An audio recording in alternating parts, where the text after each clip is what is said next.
Si nous avions eu cours ce jeudi, nous aurions corrigé dans un premier temps les exercices de cinématique et de dynamique que je vous avais donné pour ce jeudi.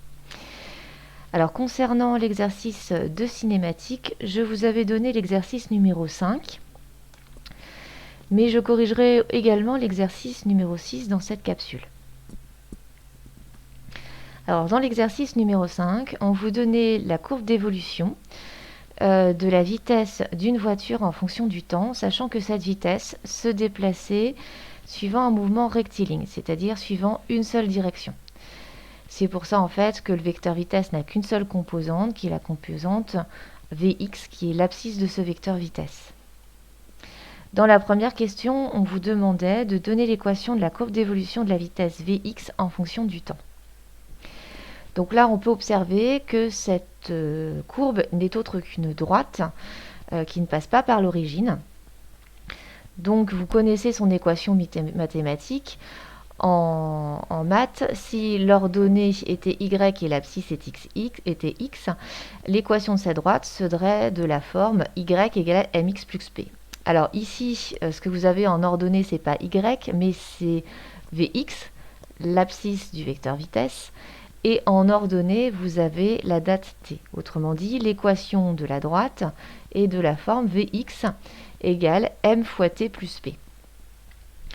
Où Vx est bien la grandeur que vous avez en ordonnée et t est bien la grandeur que vous avez en abscisse. Petit m correspond au coefficient directeur de la droite et le petit p correspond à l'ordonnée à l'origine. Alors pour calculer le coefficient directeur de la droite, vous avez plusieurs possibilités. Je vais choisir celle qui consiste à prendre deux points de la droite dont on détermine les coordonnées. Donc j'ai considéré dans un premier temps un point B qui a pour abscisse TB égale 10 secondes et Vx égale 10 mètres par seconde pour l'ordonnée. Je considère un second point qui a pour abscisse TC égale 30 secondes et pour ordonnée VXC égale 5 mètres par seconde environ. Le coefficient directeur se calcule en faisant la différence des ordonnées sur la différence des abscisses.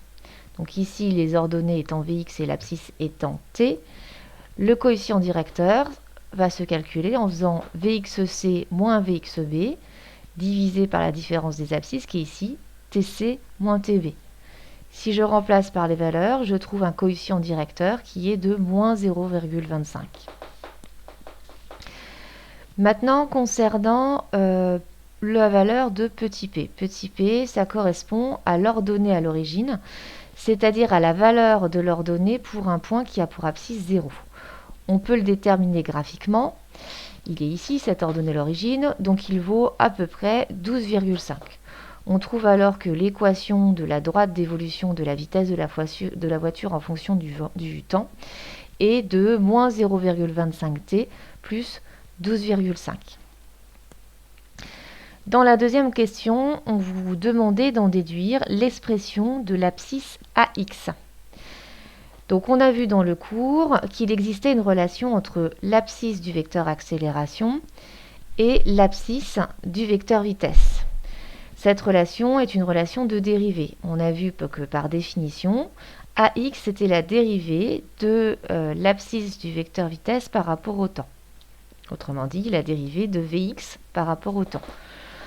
Donc ici, vous avez une équation assez simple. Donc si vous dérivez Vx par rapport au temps, on trouve en fait que Ax de t, c'est égal à moins 0,25, qui est une valeur négative. Alors comme Ax est négative, on va pouvoir en déduire finalement que Ax est orienté, que le vecteur accélération est orienté dans le sens opposé au mouvement.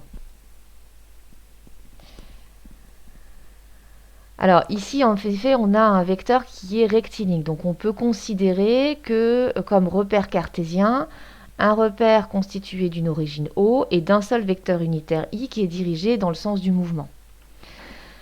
Comme ici, les Vx est positif, on sait bien effectivement que le vecteur vitesse va être dirigé dans le même sens que I. Mais comme Ax est négatif, on peut en déduire que le vecteur A est dirigé dans le sens opposé au vecteur unitaire i et aussi au vecteur vitesse. Donc on se retrouve dans une configuration où le vecteur vitesse est opposé au vecteur accélération. On peut donc en déduire que le mouvement est nécessairement un mouvement rectiligne et décéléré, puisque dans le cours, on a vu que si le vecteur A, le vecteur vitesse, était collinaire, on avait forcément un mouvement rectiligne, et que si ces deux vecteurs étaient de sens opposé, le mouvement était décéléré. Si vous aviez eu le vecteur accélération et le vecteur vitesse qui étaient collinaires de même sens, on aurait eu un mouvement accéléré. Alors là, on peut bien confirmer que le mouvement en fait est décéléré, puisqu'on voit bien que la valeur de Vx, qui est positive, décroît au cours du temps. Ce qui signifie bien que la vitesse diminue au cours du temps et on a bien un mouvement qui est décéléré.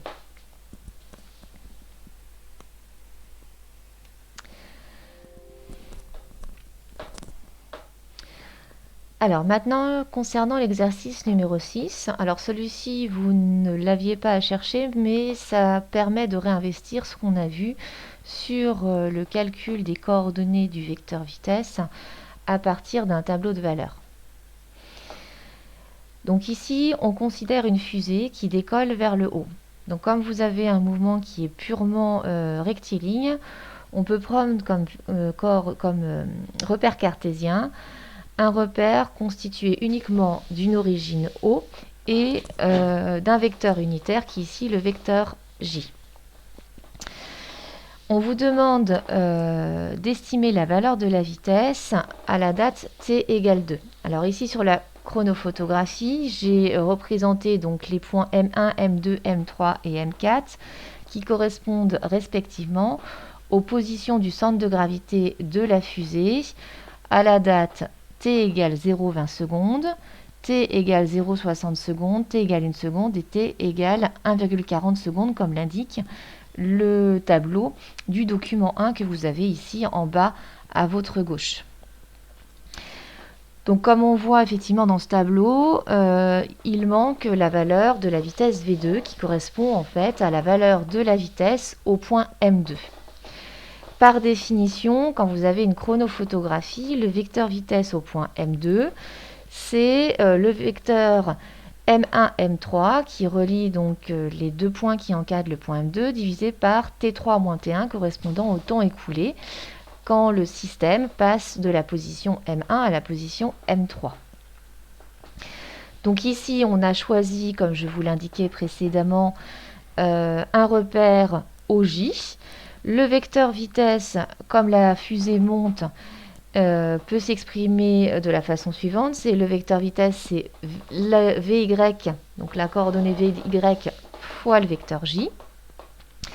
Et comme on sait que le vecteur M1, M3 a pour coordonnée Y3 moins Y1, on peut en déduire en fait que l'ordonnée Vy2 du vecteur vitesse a pour expression, oui, Y3 moins Y1 divisé par T3 moins T1. Donc les valeurs des ordonnées Y3 et Y1, on peut les lire directement dans le tableau numéro 1, tout comme les dates T3 et T1. Donc Y3, ça correspond en fait à la valeur de l'ordonnée à T3 égale 1 seconde, autrement dit 33,3. Y1, ça correspond à la valeur de l'ordonnée à la date 0,20 secondes, autrement dit 30,1. T3, c'est 1 seconde et T1, c'est 0,20 secondes. Donc on en déduit en fait que l'ordonnée du vecteur vitesse à la date T2 égale 0,60, c'est 4 mètres par seconde. Donc on peut en déduire que la norme de la vitesse est aussi égale à 4 mètres par seconde d'ailleurs, puisque vous avez le vecteur vitesse qui est orienté dans le même sens que le vecteur J. Alors, cette valeur-là, on aurait pu aussi la retrouver graphiquement, puisque à t égale 0,6 secondes, on retrouve bien que la vitesse est de 4 mètres par seconde. Alors, dans la deuxième question, ensuite, on vous demandait d'estimer la valeur, enfin toujours la première, d'estimer la valeur de l'accélération à t égale 0,60 secondes. On a vu qu'il existait un lien entre le vecteur accélération et le vecteur vitesse. Le vecteur accélération, c'est égal à la dérivée du vecteur vitesse, mais c'est aussi égal à la variation du vecteur vitesse sur le temps nécessaire pour aller de T3 à T1, de M1 à M3. Pardon. Donc le vecteur accélération au point M2, c'est par définition le vecteur vitesse au point M3 moins le vecteur vitesse au point M1 sur T3 moins T1. Si on considère les coordonnées, donc la relation vectorielle est aussi vérifiée par les coordonnées. Donc en particulier, on a l'ordonnée AY2 du vecteur accélération qui est égale à la différence entre l'ordonnée du vecteur vitesse au point 3 et l'ordonnée du vecteur vitesse au point M1 divisé par T3 moins T1. La valeur de l'ordonnée du vecteur vitesse au point 3, c'est égal à 6,8. La valeur de l'ordonnée du vecteur vitesse au point M1, c'est-à-dire à la date T1 égale 0,20 secondes, c'est égal à 0. T3, ça a la même valeur que tout à l'heure et comme T1. Donc on trouve alors que la valeur de l'ordonnée du vecteur accélération est de 8,5 mètres par seconde carrée. Alors maintenant, on vous demande dans la question Q2 de déterminer l'équation de la droite d'évolution de Vy en fonction du temps. Donc là, c'est comme précédemment, vous avez une droite, sauf que cette fois-ci, cette droite passe par l'origine, avec pour ordonnée Vy et pour abscisse t. Donc on en déduit qu'elle est de la forme Vy de t égale m fois t, où m est le coefficient directeur de la droite. Donc pareil, on va considérer deux points de la droite. Donc le premier point que j'ai considéré, c'est le point B, mais vous auriez pu très bien en choisir un autre.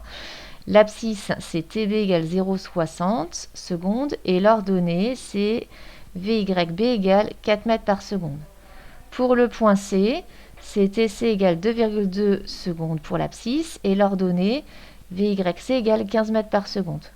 Donc le coefficient directeur, c'est comme précédemment la différence des ordonnées divisée par la différence des abscisses. Et on trouve alors que ça fait 6,875. Donc on trouve que l'équation de la droite, c'est Vy de t égale 6,875 fois t. Alors j'ai oublié le petit t sur la feuille. Alors ici, pour en déduire l'expression de l'ordonnée AY, on sait que AY c'est égal à la dérivée de l'ordonnée du vecteur vitesse par rapport au temps. On vient de voir que l'ordonnée du vecteur vitesse c'est 6,875 fois t, donc en dérivant, on retrouve que AY de t égale 6,875, qui est une valeur positive et qui correspond à la valeur qu'on avait déjà établie précédemment. Alors, ensuite, on vous demande du coup d'en déduire la direction et le sens du vecteur accélération. Donc là, on a vu que le mouvement était rectiligne et comme Vy est positif, a priori, le vecteur vitesse est dirigé dans le même sens que J, c'est-à-dire vers le haut. AY, lui, est positif, d'après ce qu'on vient de voir par le calcul tout à l'heure. Donc on peut en déduire que le vecteur A est bien collinaire et de même sens que J. Sinon, la valeur de l'ordonnée AY serait négative.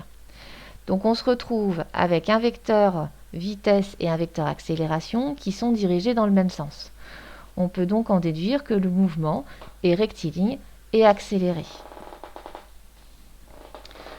Donc voilà pour ces exercices de cinématique. Si vous avez des questions, n'hésitez pas via Pronote.